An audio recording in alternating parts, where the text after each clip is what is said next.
A defiant Ukraine rejecting Russia's demands to surrender the besieged port city of Mariupol in exchange for what Russia called a safe passage out for as many as 300,000 civilians still in the city. Mariupol has been under constant attack by Russian forces since the war began.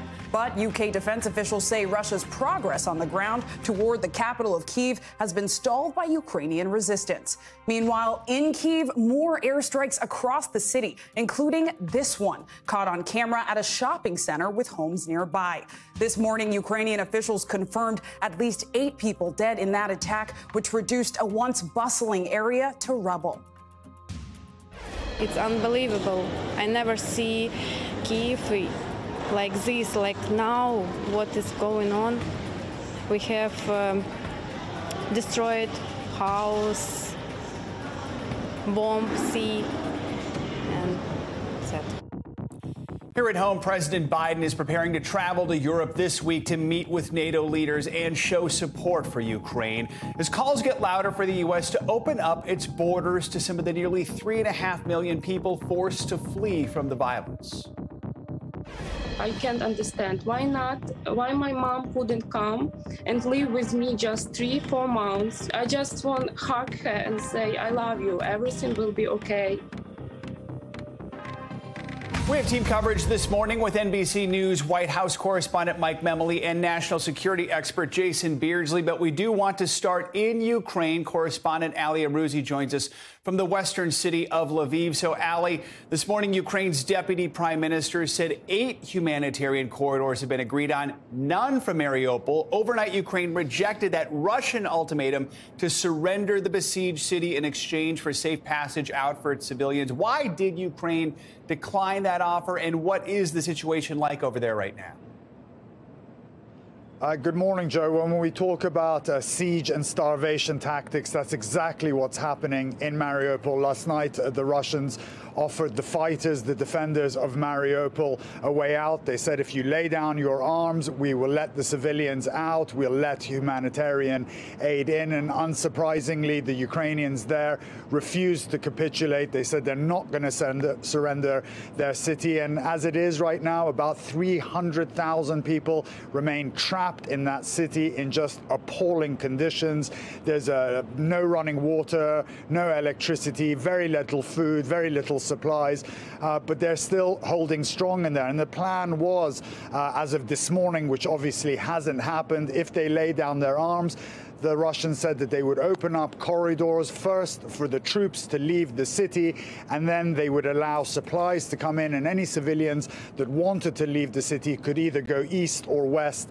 Obviously, that hasn't happened, and the fear now is that the situation there is just going to get much worse, and the Russians will double down. I mean, we've seen catastrophic situations there over the last weeks. The Russians have bombed churches, apartment buildings, they've bombed theaters and schools where people were taking shelter in. Many of those people still trapped under those places that they bombed, most of them women, children, and elderly. And the situation just grows more and more desperate in Mariupol with every passing day. And as I said to you, the fear is that it's just going to get much worse now that they've refused to surrender that very strategic port city. Ali, we're also seeing more shelling late last night in the capital, Kiev. That's where a shopping center was hit. What more can you tell us about that attack? That's right. The Russians hit a shopping center in the center of Kiev last night. We're hearing maybe 7 or 8 people were killed in that attack. The mayor of Kiev has also announced another curfew going into place, another 35-hour curfew to try and protect the people of that city as the Russians try to surround it. But their advances have stalled. They've been plagued with logistic problems. They've taken heavy losses. And their plan, obviously, in Kiev is to do the same thing that they've done in Mariupol, to surround it, to siege the city and starve the people into some sort of surrender. They haven't been able to do that now. So again, the fear in Kiev is that they will start hitting more and more civilian targets to try and bomb the civilians into submission. They've already been terrorized there, but the residents of Kiev are holding strong, and that's, of course, where President Zelenskyy is based, and he keeps giving messages out of Kiev, which provides a lot of moral support, not just for the troops in this country, but just for the regular citizens who are all trying to do their part in this war effort. Yeah, just to know that their leader is still there and not leaving. Ali, while I have you, I want to ask you, before this conflict broke out, Ukraine's government had faced some accusations of silencing opposition. An opposition leader was put under house arrest. Some opposition TV stations were shut down. Well, yesterday now, President Zelenskyy announced the suspension of 11 opposition parties with alleged ties to Russia. That includes Ukraine's biggest opposition party, which has 44 seats in parliament. Some critics might say these are the kind of moves that Russia or other authoritarian regimes are usually accused of. What is Zelenskyy's justification for this? What's he saying about these moves? That's right, Joe. And most of those parties, those 11 parties you mentioned, are fairly small, but there is one large party that has 44 seats in parliament. And he's saying that he has done this because those parties are trying to cause divisions and splits within Ukraine, that many of them are colluding with Moscow to try and weaken Zelenskyy's government. He's also said that he's trying to streamline all the media onto one platform here so that the message is unified and they can't be splintered with, again, collusion from Moscow trying to infiltrate the media here. But of course, Joe, it's a risky move. The Russians have already criticized him, making sarcastic comments that that'll get him closer to the West in Europe.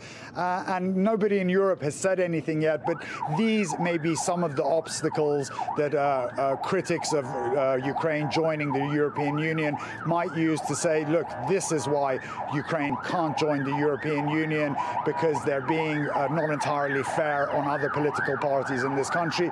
But there hasn't been any criticism by the Europeans yet, and certainly no criticism by the Ukrainian people, who seem to support him wholeheartedly. All right, Ali Arouzi in Lviv. Ali, thank you so much for your reporting.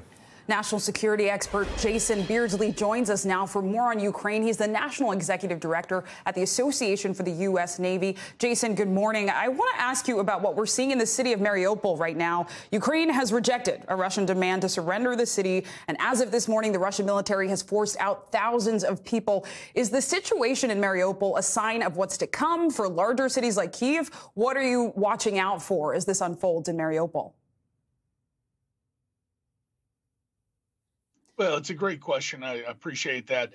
This is what the Russians, I think, would like to portray as a sign to come. But Mariupol is a distinct city. It's small. It's right on the water. So they've got supply routes, which is not very far from actual Russian proper territory. So 400,000 or 500,000 people within the city.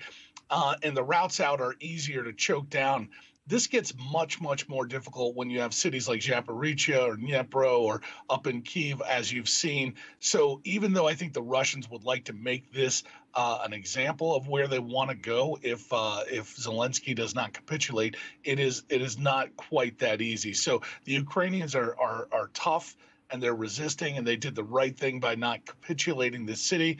But I do anticipate that this will cause Russia to react in the way we've seen, extreme bombings and actually shelling of civilian targets. This is not good. It's not a good place to be in this conflict at this point. And you say it's not good. We know new research from the Institute for the Study of War shows Russia's invasion is reaching a deadly stalemate. And, quote, they say if the war in Ukraine settles into a stalemate condition, Russian forces will continue to bomb and bombard Ukrainian cities, devastating them and killing civilians. That is an incredibly grim outlook. What do you make of this assessment? Even if Russian forces continue to only make small gains, is this the worst, or will more come? I think this is as bad as it's going to get.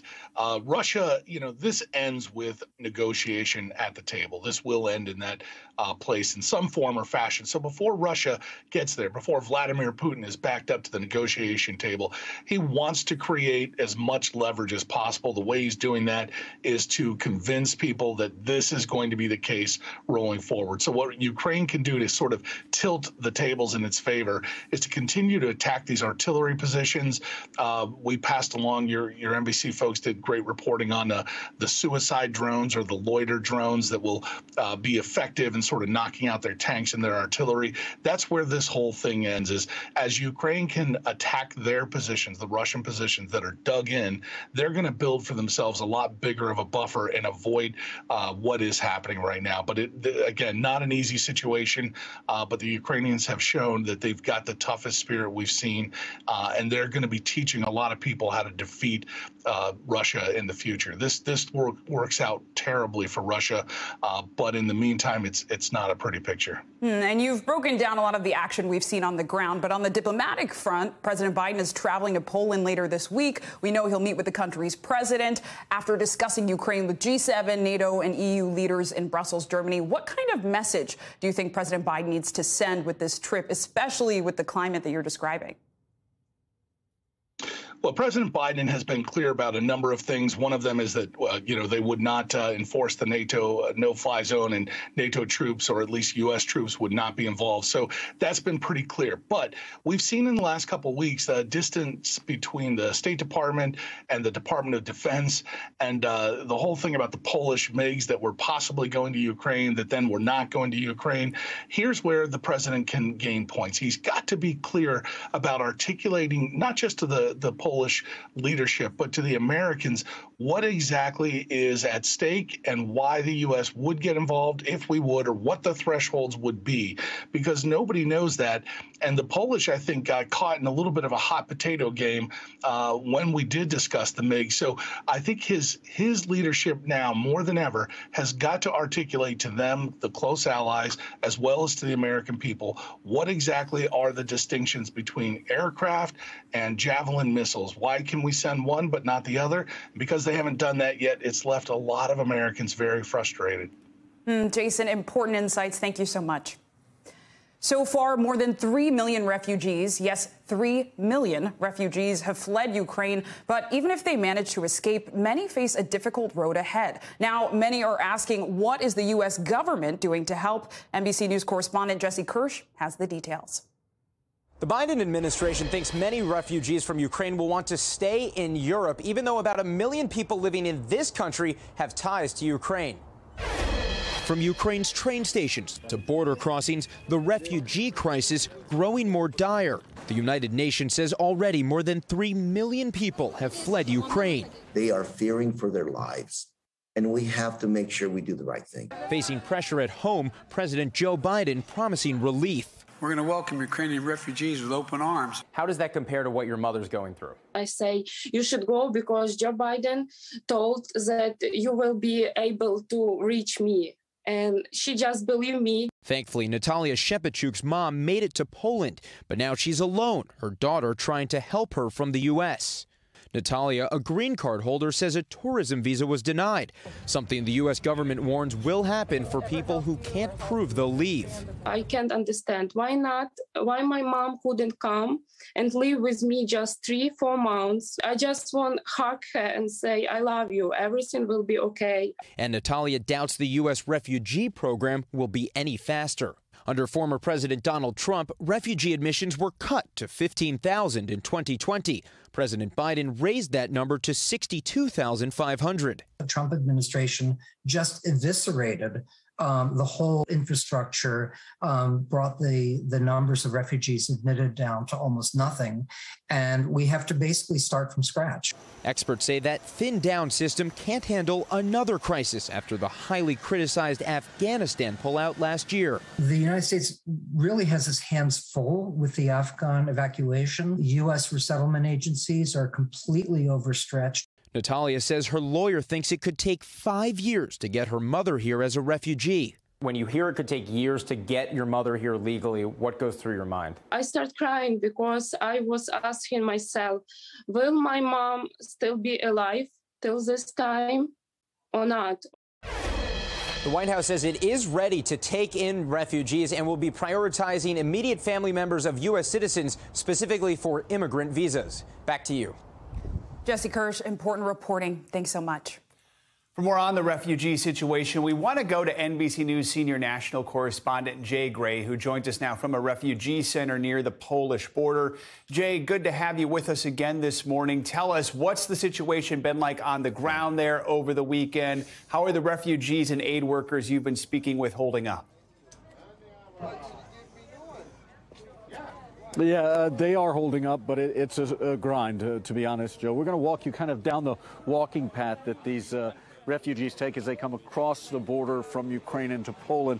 And I can tell you, people are coming through in waves, and you can see it's crowded here, not only with those making the trip, but those offering help, volunteers, and of course, so much here for these families that are walking some 2 and 3 days to get here to take advantage of a hot meal, some fruit, clothes, blankets, medical attention if necessary as well. So while it is tough going into the 4th week of what's happening here, you continue to see just the gratitude on the faces of those families who are making this trip and making it to here, but realizing that their journey is still far from over, Joe. So, Jay, we know several humanitarian corridors were established in Ukraine's hardest-hit cities yesterday. Have you seen any refugees coming in from these hard-hit areas like Mariupol? And are Polish officials preparing for the possibility that more will arrive from those areas now in the coming days? Yeah, as you know, we had 4 humanitarian corridors that were open yesterday, and so we got out more than 7,000, according to Ukraine officials. That's a big number, especially when we've seen those corridors fall apart at times.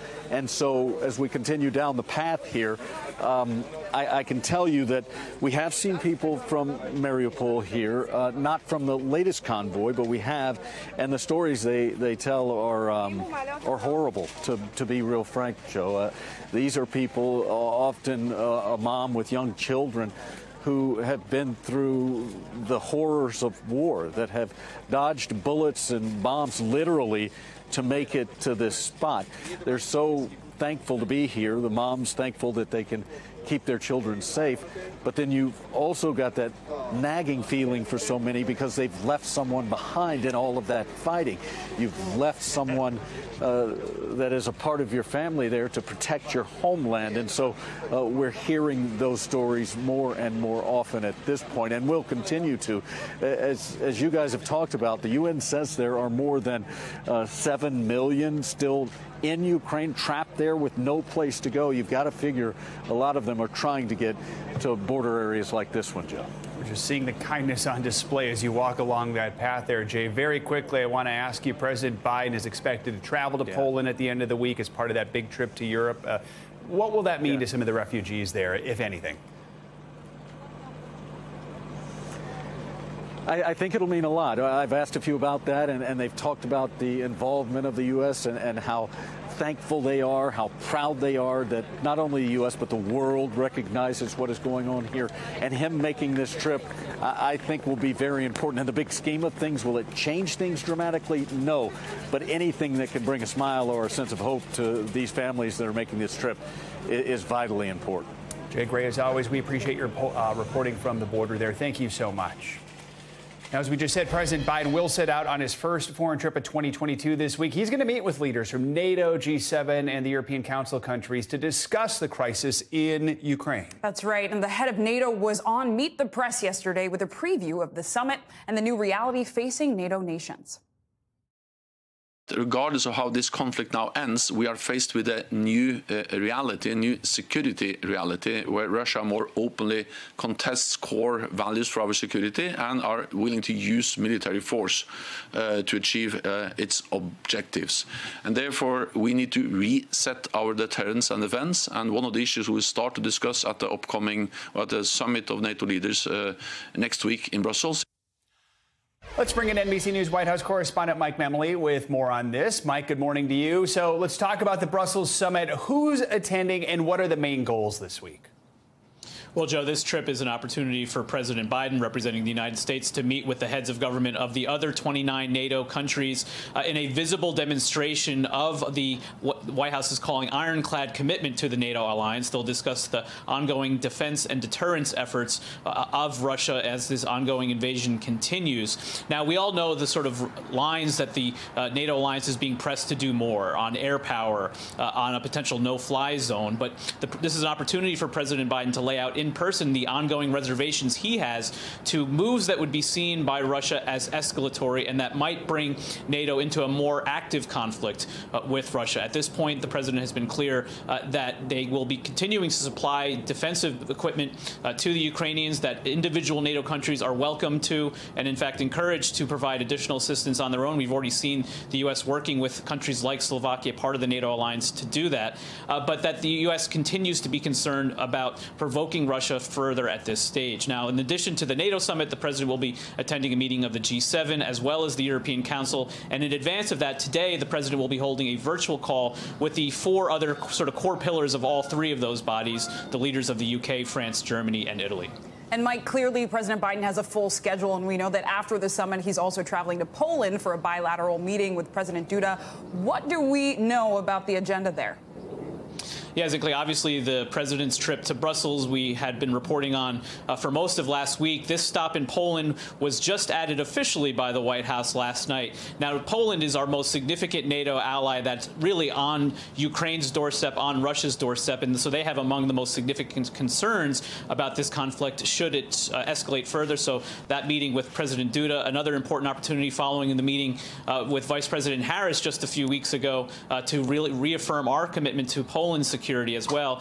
And you just talked about this with Jesse and with Jay, the refugee crisis. Poland is really on the front lines of that as well. And the White House saying that President Biden will also be discussing ongoing efforts by the U.S., by the West, to support the humanitarian crisis that's now unfolding. And Mike, Poland's prime minister says he plans to formally request a NATO peacekeeping mission into Ukraine at the next NATO summit. There are fears this could really potentially escalate the situation there in Ukraine. Quickly, are there any signs the U.S. would participate in this mission, or on the flip side, potentially block it? Yeah, this has been one of those clear lines from President Biden. He said repeatedly that U.S. military presence will not be in Ukraine, whether that's a peacekeeping or an ongoing or active military operation. I think the onus is the same, that the president is unwilling to put U.S. soldiers on the ground in Ukraine for any purpose. Mike Memoli, busy week ahead at the White House. Thank you so much. Thank you. Judge Ketanji Brown Jackson will make history today as the first black woman to ever undergo a confirmation hearing to become a Supreme Court justice. President Biden praised the judge as one of the nation's brightest legal minds and cast her groundbreaking nomination this week as evidence of America's enduring democracy. Here to help us break down the historic nomination is NBC News congressional reporter Julie Serkin and former special counsel to Senate Judiciary Committee Democrats on Supreme Court nominations, Michael Gerhardt. Good to have both of you with us. So, Julie, we're going to begin with you. Judge Jackson was nominated just last month. Remind our viewers who she is and what we can expect to see today on day one. Yeah, good morning, guys. Well, in the words of the more than 40 Republican and Democratic senators who have met with Judge Ketanji Brown Jackson over the last month, she is, quote, extremely well qualified and impressive. But as you mentioned, she is also the first black woman to ever be nominated to sit on the Supreme Court. And today, that will kick off a grueling 4-day-long process. Think of it as the toughest job interview you've ever had, only for Jackson. This is, of course, for a lifetime appointment on the nation's highest court. So today, it'll start with opening statements. We expect Judge Jackson to be introduced by 2 people. One, her longtime friend and colleague in Harvard, and 2, Judge Griffith, who was, of course, appointed by Bush, a sign that the White House wants this to be a bipartisan result in the end. And in the coming days, we will see hours, tomorrow 12 hours, Wednesday, possibly more, of questioning from members on the Senate Judiciary Committee, and we expect Republicans to scrutinize her record, including her time as a public defender and a member of the Sentencing Commission. We know Josh Hawley, for example, will focus on her record on child sex offenders. He told me just last week that she sentenced them too low. Of course, the White House pushing back on that argument already, but we already know that Republicans are going to look at her and say what they say is, quote, soft on crime sentencing during her time there. Thanks, Julie. And Michael, as we mentioned, Judge Jackson is the first black woman to be nominated as a Supreme Court justice and only the third African-American ever nominated. What is the historical significance of this moment? It cannot be overstated. This is tremendous for the country, tremendous for the Supreme Court, and tremendous for American history. This is a big situation of a glass ceiling being broken. Over 90% of the people who have sat on Supreme Court up to now have been white men. And so this breaks that pattern in a fabulous way, because it really demonstrates the commitment to diversity on Supreme Court, which is important in every area of life. Of course, this nominee has a really strong record, which just makes the nomination all the more historic. Julie, you know, Judge Jackson could be confirmed simply by all 50 Democrats backing her, with VP Harris breaking the tie. But she was appointed to the D.C. Appellate Court last year with the approval of 3 Republicans, Senators Lindsey Graham, Susan Collins, and Lisa Murkowski. So after several knockdown, drag-out battles over recent nominees over the last few years, could this be a bipartisan approval, something that used to be kind of normal? Yeah, that's exactly right. Senator Susan Collins, after she met with Judge Jackson, had glowing reviews. She said she was extremely well qualified, of course, not hinting at how she will vote in the end. But the White House, as I mentioned earlier, clearly wanting this to be a bipartisan confirmation, a return to normal, what they had in the past. There's almost no doubt that Judge Jackson will be confirmed in the end with just those 50 Democratic votes if she had to be. But this is really a historical moment for Republicans as well. I was talking to several Republican senators who do weigh the significance of this moment, a black woman on the Supreme Court. They want to be a part of that. And one person that could potentially sort of break the dam here and lead Republicans along with him is Minority Leader McConnell. Let's take a listen to what he said yesterday when he was interviewed. In the meantime, the committee will ask her all the tough questions. I haven't made a final decision as to how I'm going to vote.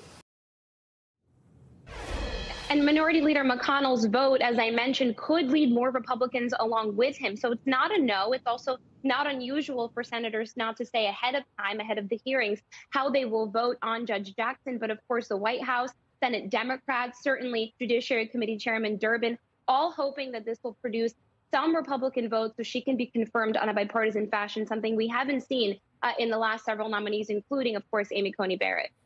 And Michael, we've seen SCOTUS confirmation hearings before. You are the former special counsel to the Senate Judiciary Committee, Democrats on Supreme Court nominations. Tell us about the process. What do you think Republicans will try and focus on in their questioning of Judge Jackson, especially with the context that Julie just gave us? A lot of this has already been scripted, and so we can expect certain kinds of questioning and certain kind of statements from Republican senators. We've already heard it today, and it has to do with the argument they're going to make that she's soft on crime. They'll also argue she's too liberal. And these are actually statements that are also code, because I think a lot of what's happening here is an effort by Republican senators simply to stop an African-American woman from making history. Every time there's been a groundbreaking nomination in the Supreme Court, there's been tremendous pushback, and the pushback always takes the form of saying the nominee is too liberal, too outside of the mainstream. I think that's going to be very difficult, if not impossible, to argue here, because this nominee's been a judge for nearly 10 years.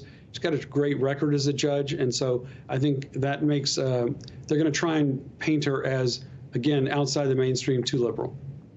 Julie Serkin and Michael Gerhardt, thank you both for setting the table here on day one of hearings. We appreciate it. In other Supreme Court news this morning, Justice Clarence Thomas is hospitalized with flu-like symptoms. The statement from the court says the 73-year-old was admitted Friday night and has been receiving antibiotics to treat an infection. The court also said Justice Thomas's symptoms were improving and he could be released in the next few days.